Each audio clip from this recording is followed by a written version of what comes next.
People talk a lot of shit about astrology. It has no foundation in cosmic reality. Is astrology a big part of your life, Seth? I think it's a bunch of bull. And they've got a point. We came up with astrology ages ago, back when science meant looking up at the stars and making up stories.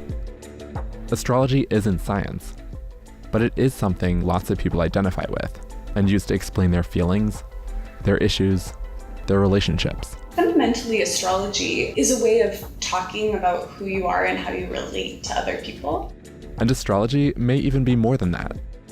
Once upon a time, astrology was really useful for science. And maybe science could still learn a lot from astrology, even if you think it's bullshit.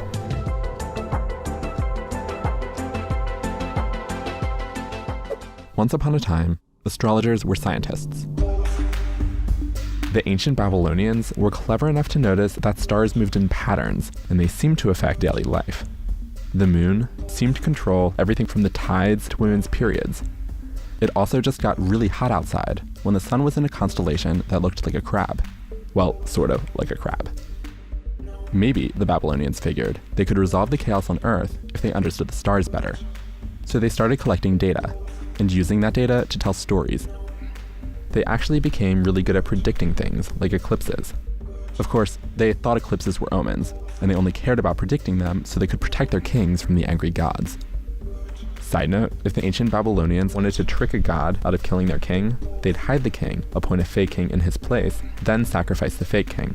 The real king survived every time, we think. The truth, though, is that the ancient Babylonians were doing incredible astronomy for their time. Astrology was driving scientific discovery, and this was just the beginning. 2,000 years later, ancient people in Greece, and maybe India, discovered the Earth revolves like a gyroscope. This movement is called precession, and it happens incredibly slowly. But astrology required such precise observations, these people were able to notice that the Earth is, in fact, revolving on a cycle that takes tens of thousands of years to complete. The fact that they noticed this is pretty incredible. A lot of these astrologers probably understood astronomy better than most of us do today. And the discovery of precession changed astrology, too. Western astrology started correlating sun signs to the seasons, instead of to the stars. It's why your sun sign is tied to the time of year you were born. That means if you were born in the beginning of summer, you'd be a Cancer, regardless of where the crab constellation actually is in the sky. Astrology had evolved with science, but astrology had a problem.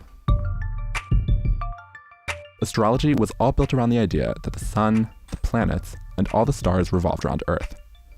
And as science started suggesting otherwise, the astrologers made a bad bet and doubled down. Astrologers started ignoring science. Enter the scientific revolution. With new tools, like telescopes, scientists were redefining the way we understood the universe. But not everyone was on board. For years, Europe's last official court astrologer tried to defend astrology. It didn't go well. It got so bad, he started openly predicting the deaths of former friends. Scientists made him a public laughingstock to convince the rest of Europe that astrology wasn't real science. Around the same time, a college student named Isaac Newton went to the local fair and picked up an astrology book. It didn't make sense to him, but he wanted to understand it better. So he started studying mathematics, and eventually discovered that physics could explain the connections between Earth and the stars far better than astrology ever could. Astrology lost.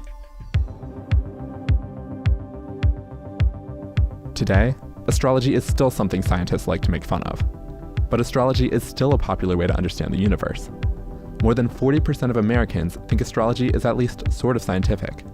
But astrologers themselves aren't very good at explaining how. One astrologer tried to tell me that quantum entanglement could explain astrology.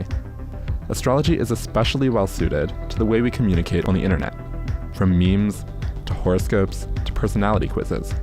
Astrology has taken over web culture. It's also taking over the apps on your phone. We were completely floored by how much response we got. That's Banu Gular, co-founder of CoStar, a new social astrology app. CoStar takes NASA data on stars and planets and turns them into personalized predictions, based on algorithms tuned by professional astrologers. Gular says it doesn't actually matter if people believe in astrology. The better question, she says, is whether it helps people. CoStar was really popular from the moment it launched, rising to one of the most popular lifestyle apps in the App Store. It's hit download rates of nearly 1,000 an hour. Goulart has a theory about why. On social media or whatever, everyone's got this really polished version of themselves. But using astrology, they're having really earnest conversations about who they are and what kinds of people they love and which kinds of people break their hearts and why they're having a emotional hard time. Having even a language to talk about these things with just gives people a way to do that. People don't love astrology because it's scientific. They love it because it's a powerful social tool. But maybe astrology can describe more than our emotional well-being and how we relate to others. Actually, some scientists are trying to figure out exactly how much of astrology is grounded in physical reality. And they're doing some legitimate research. Dr. Russell Foster is a circadian neuroscientist at the University of Oxford. And he says there's something about astrology that is actually pretty scientific. At its basic level, astrology is saying that when you're born will influence your biology. Foster has spent years studying how the seasons affect who you are. It's one of astrology's core ideas. And he says there's real science to back it up. For instance, schizophrenia is more common for people born during January, February, and March. Seasonal affective disorder is more common among people born in March and April. It could be changes in your mother's physiology, depending upon when you were conceived or the sort of signals that the mother gave you after birth as a result of feeding on breast milk. There is absolutely a statistical impact of when you were born on a whole range of our different parameters. When you're born can affect everything from your lifespan to your height and weight. Your birth season can influence your personality and even your likelihood of developing an eating disorder or mental illness. Astrologers have always believed some version of that. The stars and our bodies all follow natural rhythms.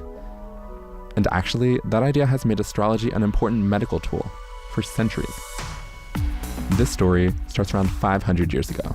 Astrology and medicine had a long, long marriage. That's Dr. Lauren Cassell, a philosophy of science lecturer at the University of Cambridge.